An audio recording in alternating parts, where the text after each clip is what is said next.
You started off with wolves, then the Athenians or the Spartans, and then came the Jews. But you even went further. Then in these last years, you have become more and more open about the dangers that the Western culture is facing. And now you have taken the step to become a director of this very interesting new party in the United States, the American Third Position. Yes. And also you are the leading person of this, you could say, the website, which would become more maybe with, we could imagine, videos, even movies, covering this topic. I don't know, could you tell us a little bit about your plans with these two, the political and then the other one? Well, it's interesting that the more I was reading about Jews and about their influence on Western culture, the more I became conscious of my own ethnicity, and I started to really see Western culture as under assault. And particularly what got me going was reading in Culture Critique. I have a chapter on immigration policy. And if you look at the history of immigration policy in the United States, it's very clear that Jewish organizations were the main force in opening up the borders. And now, what you see now is the decline of white America. We are now about 65% of the population, and it's going down every year. About 2040, or even before that, white Americans are going to be a minority. And I just thought about this as reflecting, how Jewish groups have seen their own interests, and they do not have the same interests as white Americans, and they have seen white America as a source of anti-Semitism. They've seen white America as something to be overcome, to be conquered, as it were. And so they have fostered this massive immigration. And so that made me become very aware of being a white person, which I'd never really been. I mean, I was a very liberal when I was young. I was a radical. I was, marching in the anti-war movements in the 1960s. So I was very much part of the radical subculture, but I gradually moved away. And when I started reading more about Jews and how they were, how they were using their influence, I became more aware of myself and having interests.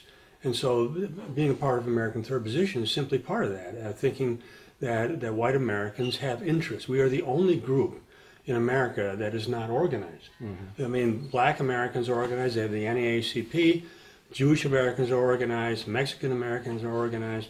Every ethnic group in America is organized except white people. And as soon as white people start having organizations, they're explicitly advocating white interests, and they attack furiously by the media, racist and all that. So again, there's a huge double standard that other groups are able to have a strong ethnic identity to pursue their interests. White Americans are not, and it's outrageous. And with my background in biology and evolution, I really see this as losing a huge evolutionary battle where, 200 years from now, if you go to America and even Europe, you may see that it's simply not white anymore, that the people in the culture have changed. We've been displaced. That's evolution. That would mean that our genes are becoming less and less common in these areas. It's so obvious. That's natural selection. It's just the same as if, with wolf groups or with bird groups, one species coming in and dominating and the other species losing out. That's happened over evolutionary time and again. That's the story of evolution. One thing I think many people have some difficulty understanding maybe in your thesis is that they know this theory of Darwin, that the natural selection, and it's on a personal level, it's the individual which is best suited for the surroundings will survive. Right. And this makes for a certain type of individuals to multiply, whereas others would die out. But you're saying that it also applies to groups, which is the new thing. That is the new thing. And in my theoretical work, I've never said that this is important for animals. I mean, the problem with animals is if you have a group of animals, the idea is that all the animals tend to be selfish, and so it's hard to get a group strategy going. But with humans, we're different. We have the big brain, and we can monitor. The problem with animals is if you have a free rider. A free rider is someone who benefits from being in the group but does not pay the cost. And you see that all the time. But with humans, we can ferret those people out. We can expel them from a group. So one aspect of my first book on Judaism is the group evolutionary strategy. What happens when Jews find that they have a Jew who is not on page, who is cheating, who is not pulling his own weight? Well, they do get rid of those people. They expel people who intermarry, say, who do not have a sense of the group in mind. So humans are unique in being able to have group evolutionary strategies because of our cultural abilities. So I see culture as the battleground for evolution. That's why my book is called The Culture of Critique. I take culture very seriously. I'm not one of these people that think it's all in the genes. Culture is our problem. I mean, the problem that we have as white people is a culture that is totally opposed to our interests, totally opposed to us identifying as whites. That's our disaster, it's the culture. So we have to change the culture. That's why the media is so important.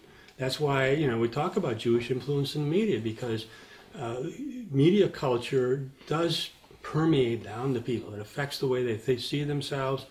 Right now in America, any white person who has a sense of white identity and white interests immediately is seen as stupid, uneducated, psychiatrically impaired, the lowest of the low, the most vile person imaginable. Well, that's culture. Which is created, which is brainwashed. It's brainwashing.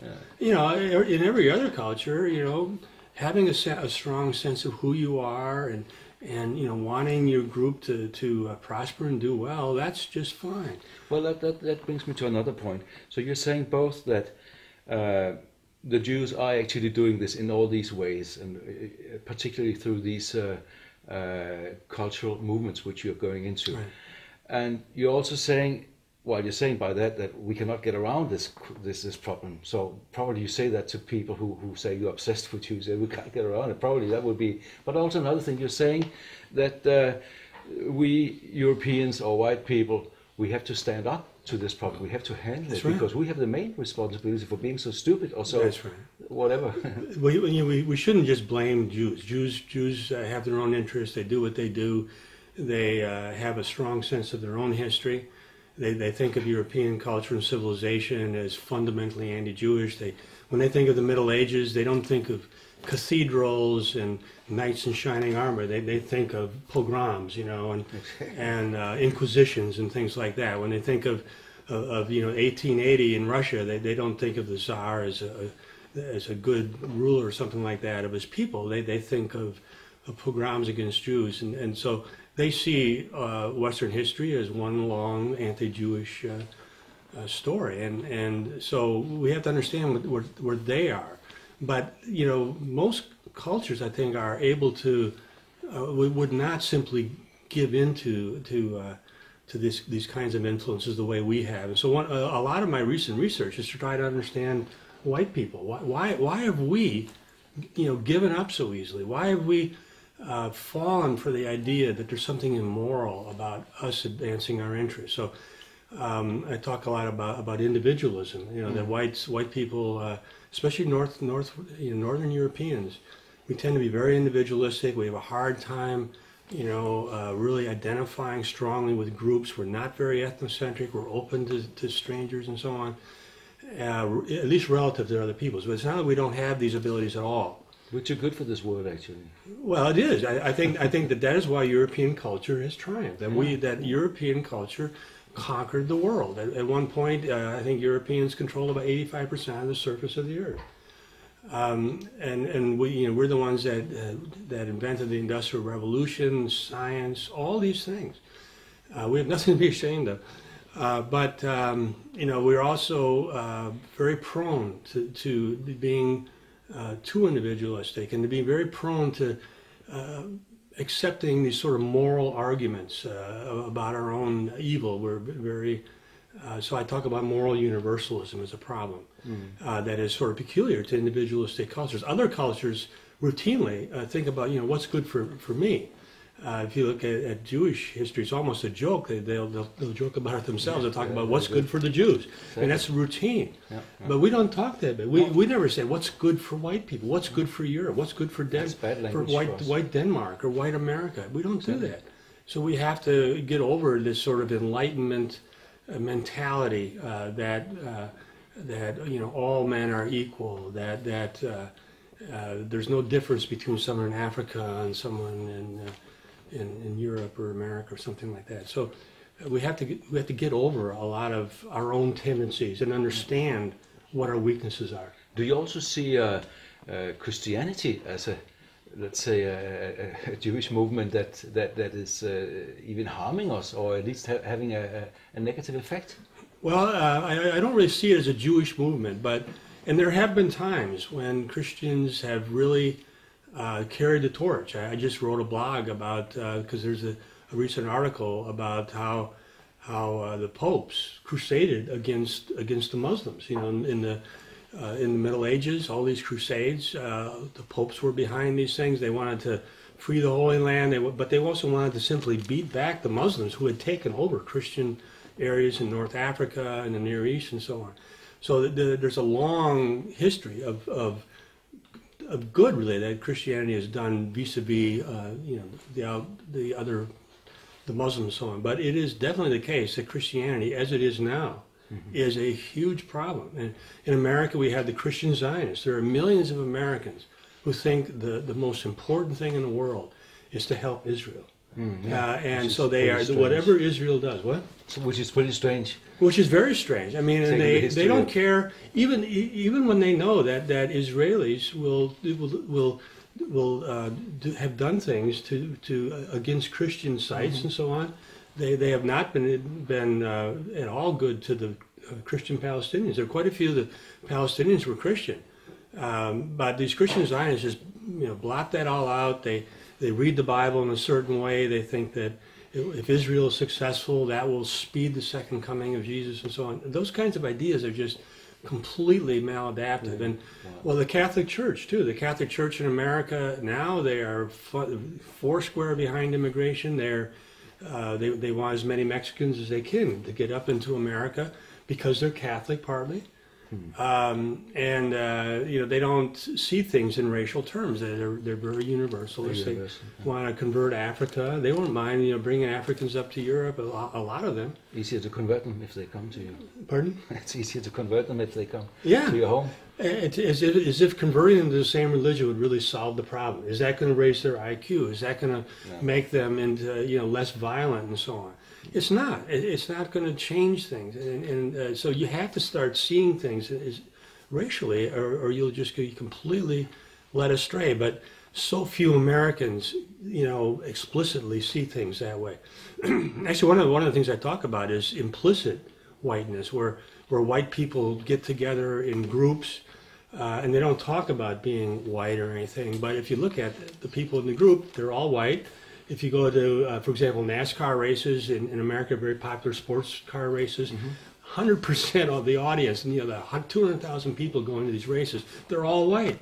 But nobody says they're white, and it's a little bit of embarrassment. If you say something, how nice, we're sitting here all white, right? It would be terrible. If you say that, you'll lose your job. They will do everything they can to make your life difficult. But those things exist. Yeah.